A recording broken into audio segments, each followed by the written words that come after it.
Ce samedi 7 juin 2025, à quelques heures de la finale dames de Roland-Garros entre Coco Gauff et Aryna Sabalenka, un autre visage faisait vibrer le cœur des fans de tennis sur France 2. Loïs Boisson, la jeune prodige française, était invitée sur le plateau de Laurent Luyat pour revenir sur sa fabuleuse épopée dans le tournoi et dévoiler ce qu'elle comptait faire de son incroyable prize money. Spoiler, pas de luxe, pas de futilité. Juste du sport. Et du sérieux. Une ascension fulgurante, de l'ombre à la lumière en 2 semaines à 22 ans, Loïs Boisson est passée en un éclair du statut d'anonyme sur le circuit à celui de nouveau visage du tennis français.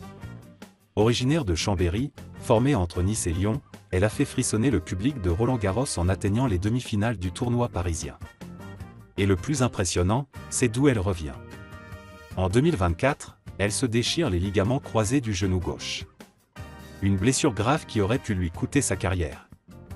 Mais avec une ténacité exceptionnelle, un mental en acier et une équipe médicale solide, elle remonte la pente. Jusqu'à ce Roland-Garros 2025, où elle entre classée 362e mondiale, sans tête de série, sans attente. Et elle renverse tout. Le match déclic, une victoire contre la 6e mondiale, c'est en quart de finale que tout bascule, Loïs Boisson élimine Mira Andreeva, alors 6e mondiale. Une performance exceptionnelle, saluée par le public comme par les anciennes gloires du tennis. Même si son aventure s'arrête au tour suivant face à Coco Gauff, 6-1, 6-2, la jeune Française a conquis le cœur des spectateurs. Elle repart de Paris classée 65e mondiale, première Française au classement WTA, et avec une nouvelle ambition, gagner Roland-Garros un jour.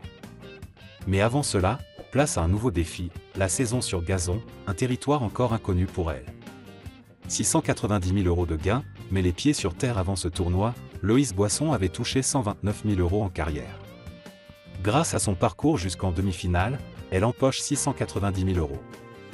Un jackpot inattendu, qu'elle compte utiliser intelligemment. Je vais surtout m'en servir pour le tennis, a-t-elle confié à Laurent Luyat sur France 2. Mettre le plus de choses possible en place pour me permettre d'aller encore plus loin.